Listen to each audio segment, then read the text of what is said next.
Good afternoon. This is Dr. John Bennett broadcasting from sunny Miami. Um, we have today here, we have the pleasure of having a member of our team, Carlos Lluminguano, a neurosurgeon from Spain and Ecuador. He shuttles back and forth. It's hard to know where he is. And I think now he's actually in Hungary. He's going to talk today about decompressive traumatic brain injury. And before I turn it over to Carlos, I just want to stress to the viewers that on the page of Neurosurgical TV, you have the ability to come in to the Hangout to ask questions of Carlos when it's the appropriate time, and you have the option to tweet questions also. So, okay, so Carlos, we'll start it off. Welcome. Good afternoon for everybody, and thank you very much for this invitation. Today we will speak some management procedure in severe traumatic brain injury. So we at this time to speak about the traumatic brain injury is a more high prevalence because there are many kinds of accidents that we have during our life, like vehicle accidents and working accidents and deportive accidents. So many things that we will be produced these kinds of brain injury. When we speak about traumatic brain injury, we must do a definition, the classification of the traumatic brain injury. After that, we must speak how can manage these lesions in these patients. Well, what's about the first aid? What's about a diagnosis and a correct treatment, prevention, and when and where will be transferred the patient in these conditions. So when we speak about the management in a hospital, in hospital management of the patient with traumatic brain injury, we speak about the first level, which is about an evacuation of the mass effect artifact in the brain, such as a subdural hematoma, epidural hematoma, if it's more than 10 millimeters of thickness, or in some cases an intraparenchymal lesions where it's more than 35 millimeters in diameter. In other cases, we must ensure the general measurements to secure the deep sedation, an adequate muscle relaxation, and also the use of adequate osmotic substances like methol, saline fluid, or to decrease the cerebral blood volume without cerebral hypoxia. In other cases, we must speak about an CSF drainage and extraventricular drainage.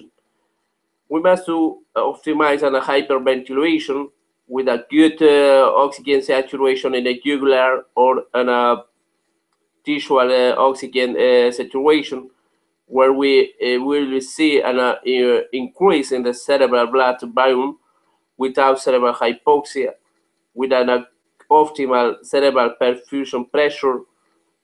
This is not will be increased in intracranial pressure. So this is the measurements that we will be doing in the first level with this kind of patients. The second level of management, the second level of treatment, is when the patient cannot be managed just with the procedures during the first level.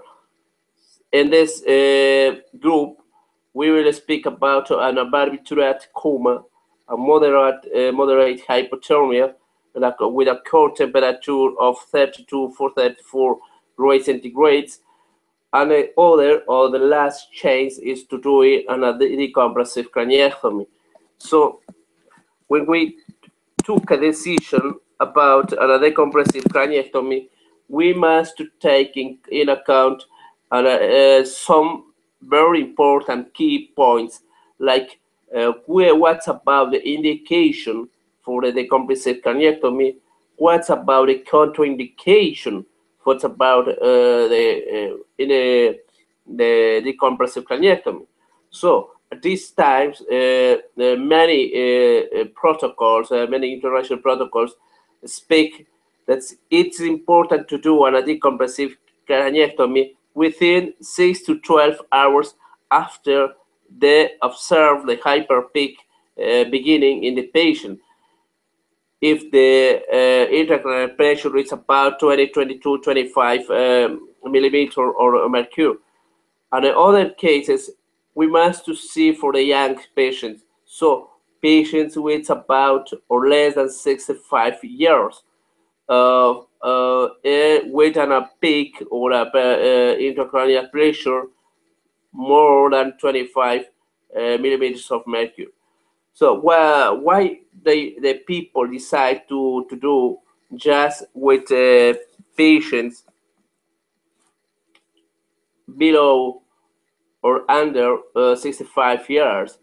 Because the compliance of these kinds of patients is more stabilized for to recover some actions in these patients for the results evaluated at this time.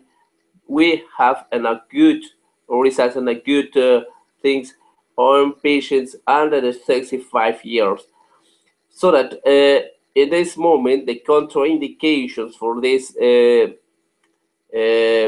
treatment is, for example, with patients with Glasgow coma scale at 3 after resuscitation with a mydriatic and unreactive pupils, with patients more than 65 years with disabling trauma, when we will see a survival less than 24 hours, when we see an irreversible systemic disease.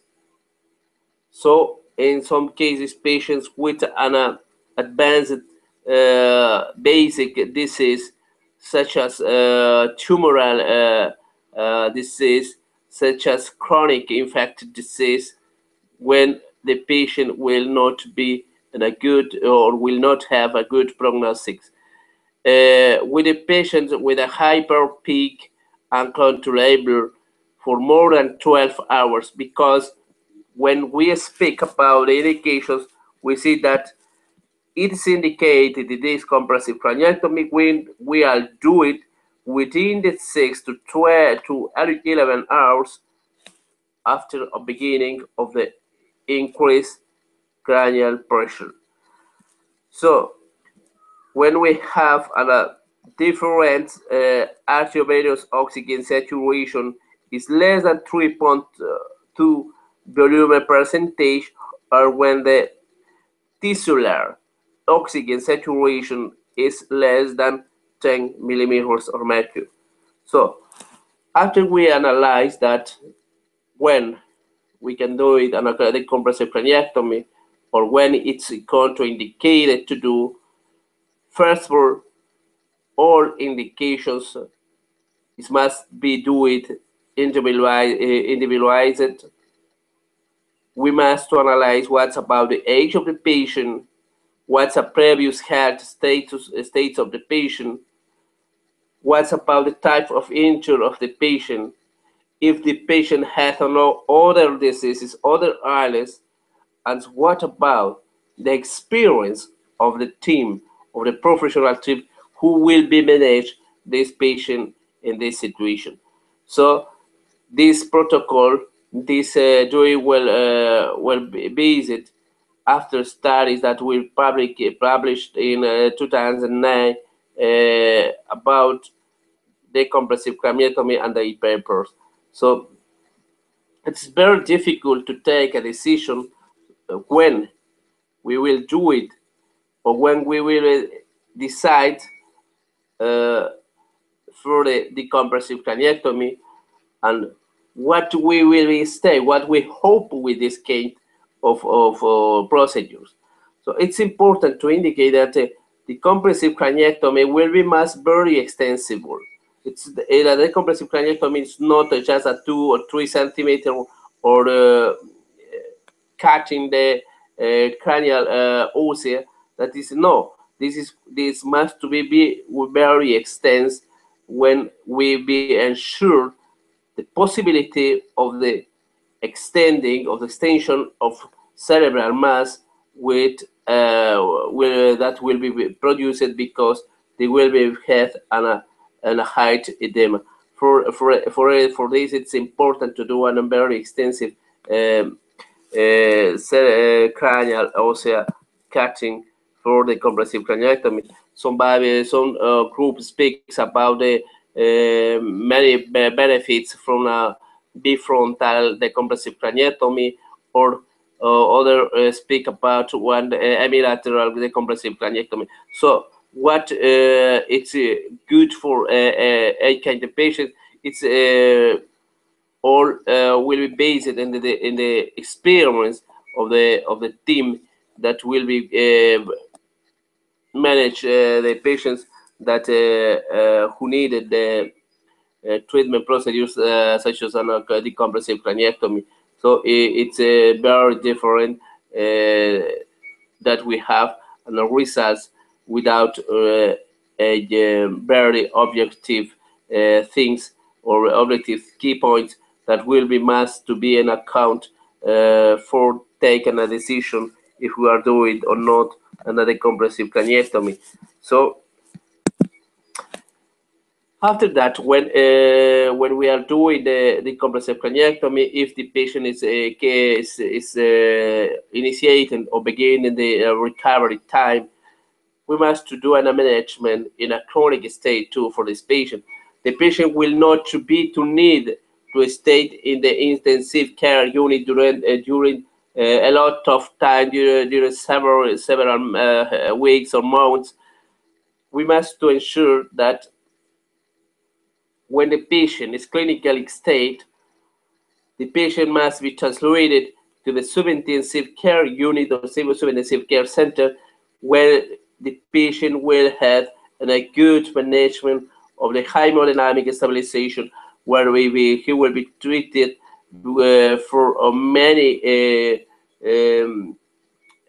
parallel illness that will be had a patient, such as pneumonia, such as decubitus on ulcer after operation.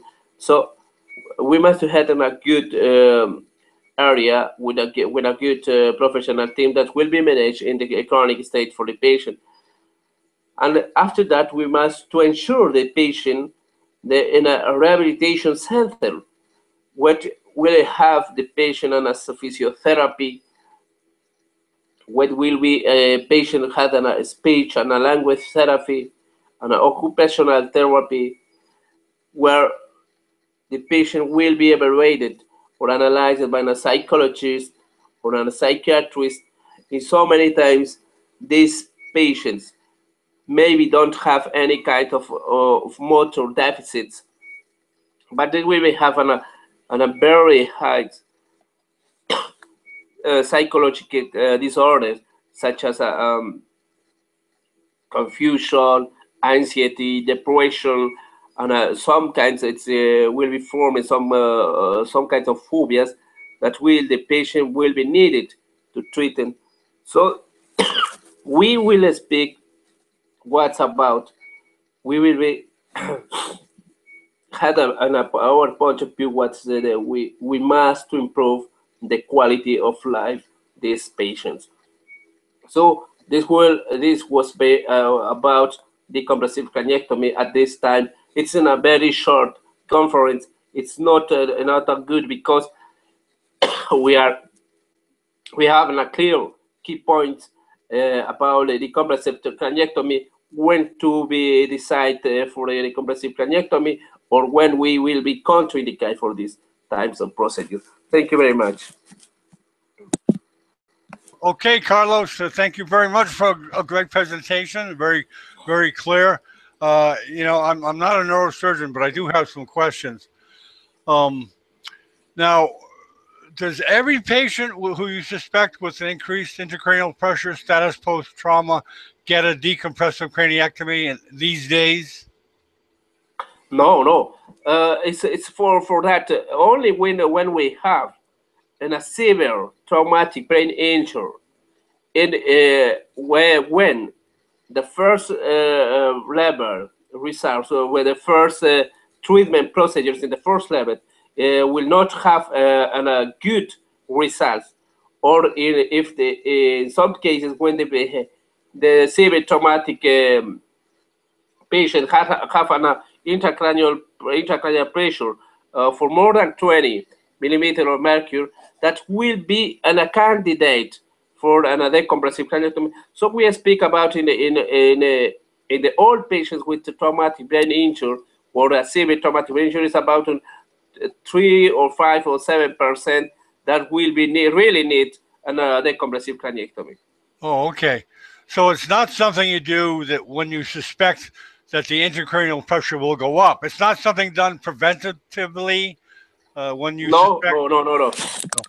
It's not will be needed because it's a preventive for some kinds of treatment. Because at this time we have so many procedures that which we will be know really what's about the intracranial pressure, because we have some process, some kinds of neuromonitorization, for example, intracranial pressure neuromonitorization, where we are knowing really in all times, in all venues, what is the objective or the clear value of the intracranial pressure.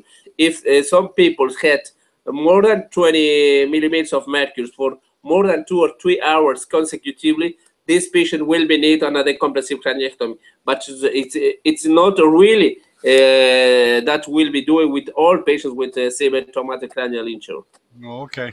If you have a patient that is on the borderline where you're thinking about doing a decompressive, and the patient starts to deteriorate neurologically, do you definitely go ahead and do it? If the patient have less than 75 years or less than 65 years, if the neurologically the patient is going down, right. If we have an intracranial pressure for more than 25 millimeters of mercury and for more than 2 or 3 years consecutively, we must decide to do another decompressive craniectomy as a last chance for the patient. Okay. And again, I'm not a neurosurgeon, but is there one area of the skull that you do the decompression at? One part that you find you do a lot of them? It's very important because we have two groups of that we are doing just as a bifrontal or bicoronal decompressive craniectomy. We are keeping out the frontal part of the patient, or we are doing just a hemilateral craniectomy when we are to keep it out just a frontal bone and a parietal temporal bone in one side. So it's very important to know what kind of lesions had the patient. So where is the really the lesion for the patient where needed to expand the brain. Okay. Okay, before I ask this next question, Carlos, I just want to say to anyone watching that you can go to the page of neurosurgical.tv/studio HTML, and you can ask a question. You can jump into this Hangout and ask Carlos, or you can tweet a question. Okay, one question I like to ask you, Carlos, in case we don't have anybody coming in. Do you have any experience with cisternostomies at all?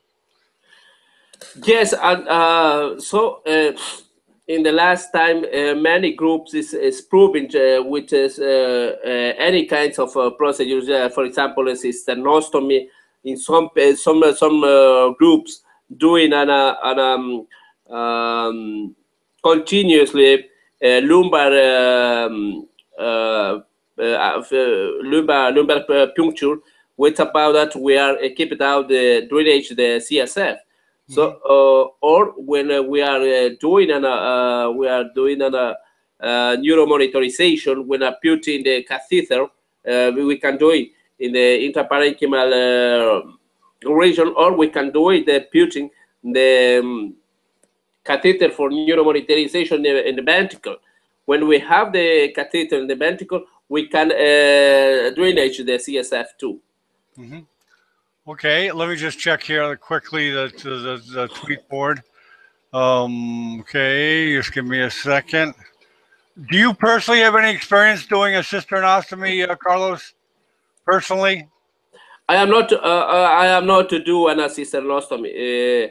Where I put in just an extraventricular drainage because about that we can drainage the CSF. We can manipulate the intracranial pressure, and we can monitorize that. And for other kind, I do it on a lumbar puncture and a continuously lumbar drainage of CSF. Now, are these, you mentioned a few groups that you know of doing cisternostomies. Do they do them in conjunction with a decompressive craniotomy or alone?